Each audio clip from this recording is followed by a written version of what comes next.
A massive snake silently slithered through the open door, its anger barely contained. With slow, deliberate movements, it crept toward Kofi, who crawled innocently across the floor, unaware of the deadly presence closing in on him. Who is Kofi? Kofi was the first and only child of James and Elizabeth Hamilton. His arrival into the world was nothing short of a miracle. For 9 long years, they had waited, 9 years without hearing the sound of a child's laughter or the cry of a newborn. They tried waiting on God. If NAU, only 1 year you don't complain already. James is an architect, and Elizabeth is a teacher. They had always been focused on their careers, but the absence of a child weighed heavily on them both. No matter how successful they were in their professions, something crucial was missing. Elizabeth, ever the loving teacher, had so much love to give, yet no one to give it to. She felt the emptiness at home, after all the lesson plans were done, and during the quiet nights when she thought of the family she had always dreamed of. Despite her warmth and ability to nurture her students, she couldn't escape the ache in her heart. For years, she wondered if she would ever have the chance to be a mother. Her friends spoke of their children with joy, and Elizabeth would smile with them, but inside, the pain of longing never quite left. James, though dedicated to his work, had also felt the sting of silence in their home. He spent his days designing buildings, creating spaces that would be lived in and loved by others. His work was his legacy, but still, something was always missing. He had a successful career, a stable home, but the nursery remained empty. The silence echoed louder than any of his professional successes. He longed for a child, for the sound of a child's laughter, and he dreamed of the day he could hold his own son. Then, one fateful day, their prayers were answered.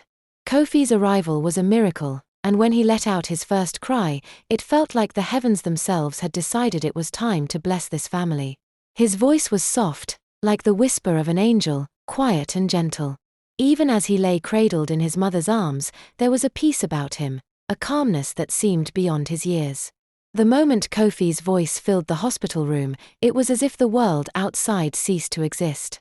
The midwife, overwhelmed by the stillness and serenity of the moment, couldn't help but exclaim, "This baby is from God. I've never seen a child so calm, so at peace." Her words hung in the air, as if confirming the extraordinary nature of Kofi's presence. It was as though he had arrived not only as their miracle, but with a quiet grace that touched everyone around him. James, his hands shaking with joy, could hardly believe that this tiny life was finally his. Elizabeth, overwhelmed with emotion, held him close, whispering prayers into his ear, thankful beyond words for this precious miracle. But after the joy, came a quiet moment of reckoning. The day after Kofi was born, Elizabeth found herself alone in her hospital room, cradling her son. The room still smelled of new beginnings, and she couldn't take her eyes off Kofi's tiny, peaceful face. His chest rose and fell with each breath. She thought back to the years of waiting, of longing, and the prayers she had whispered in the dead of night.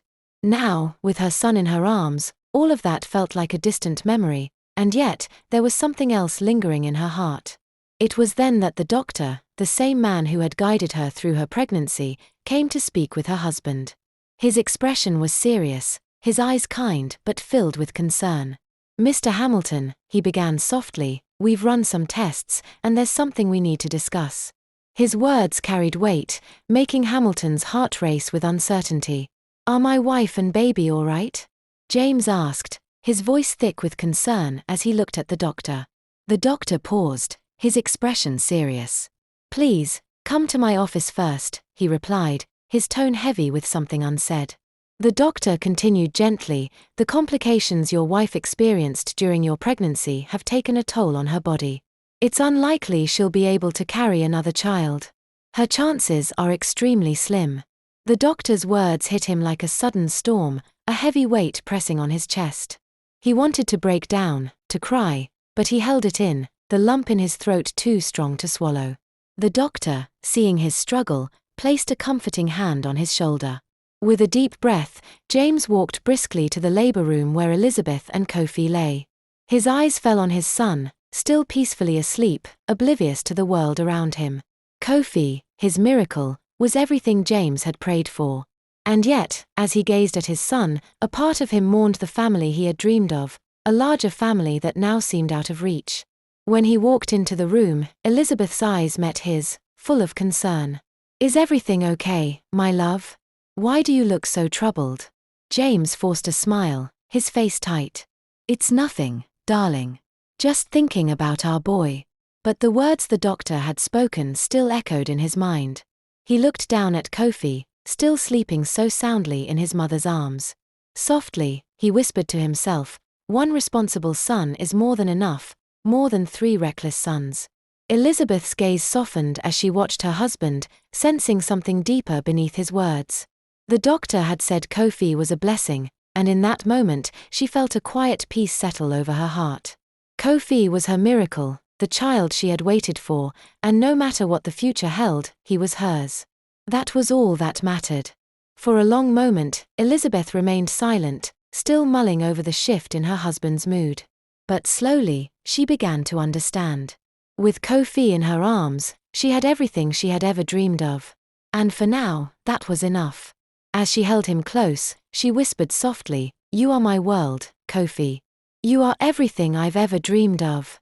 When the time came for Kofi's dedication in church, the entire family gathered, hearts full of pride and joy. The church was alive with warmth and love, as friends and relatives filled the pews, eager to witness this special moment. As the pastor spoke the words of dedication, his voice echoing through the sanctuary, there was a deep sense of peace and gratitude that settled over everyone. But there was something about that day, something different.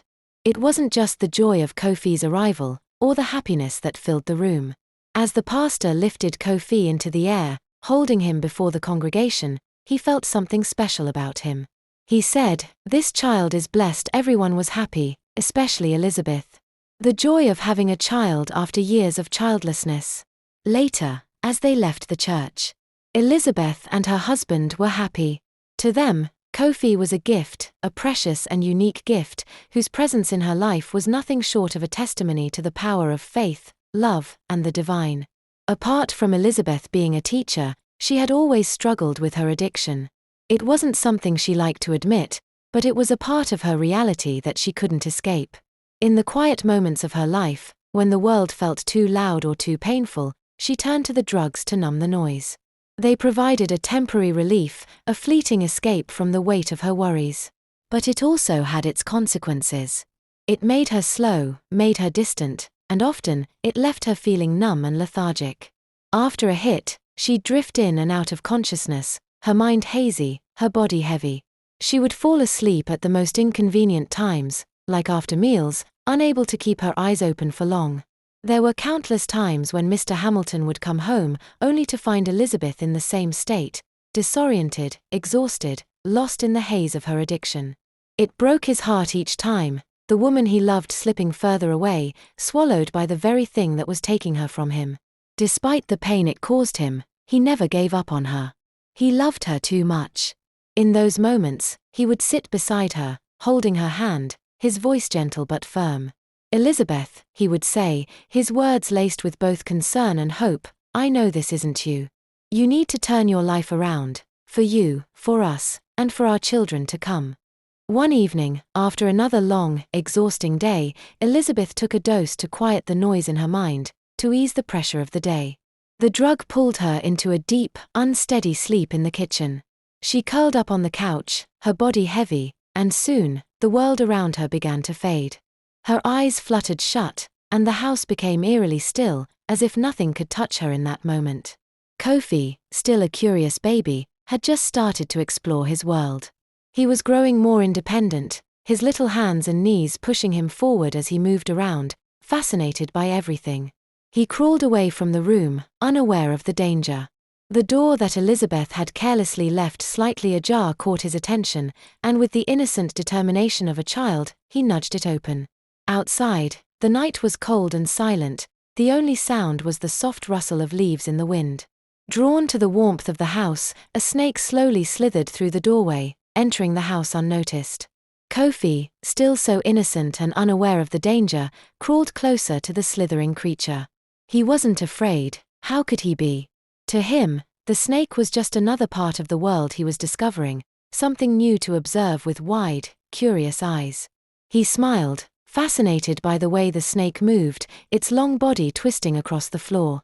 Elizabeth, still in her drug-induced sleep, was completely oblivious to the danger. Kofi, in his innocence, had no idea what was happening, and the world outside his mother's protection seemed so far away. The snake struck quickly, its fangs sinking into Kofi's small legs.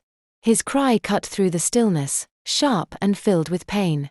Elizabeth, still lost in the fog of her drug-induced sleep, was jerked awake by his screams. The sound of her baby in pain shattered the haze in her mind, and for a moment, everything around her felt like a blur. Her heart slammed against her chest as panic gripped her. Something was wrong. Kofi wasn't next to her anymore. Her eyes frantically searched the room, and then she saw him. There, near the kitchen door, so close to the backyard. He was lying on the floor, his little body trembling, tears streaming down his face as he cried out. And then she saw it, the snake, still curled near him. Elizabeth's breath caught in her throat. Fear and guilt washed over her like a wave, crashing through her. She didn't stop to think. She just acted. She rushed to Kofi, her hands shaking as she scooped him up, holding him tightly against her chest. Her whole body trembled as she slammed the door shut, trapping the snake outside. The weight of what had almost happened was overwhelming, but there was no time for anything but getting Kofi the help he needed. "What do I do now?" she whispered to herself, panic rising in her chest. She didn't wait for an answer. She grabbed Kofi and rushed to the hospital, her heart racing with fear. The drive felt like the longest of her life, the guilt choking her every breath. But by some miracle, the doctors were able to save him. Kofi was going to be okay. That night, something shifted in Elizabeth. It was as if the ground beneath her had been pulled out from under her. Her addiction, the thing that had held her captive for so long, had almost taken everything from her. But for the grace of God, her son was safe. Elizabeth sat by Kofi's side in the hospital, her hands gently resting on his tiny form. In that moment, she knew she had to change. She had to break free, for him, for herself, for the future she had always dreamed of. That night marked the start of her journey to reclaim her life. She had been given a second chance, and she was determined to take it, no matter how hard the road ahead might be. Her husband returned from work, and she told him everything. It was then that he relayed what the doctor had said. It was that time that she thanked God most for saving her only hope. "I have told you to be careful and avoid drugs, but you won't listen. If anything happens to Kofi again, I will take a second wife, and you will pack to go to your father's house." Mr. Hamilton said angrily. "It won't happen again," his wife responded.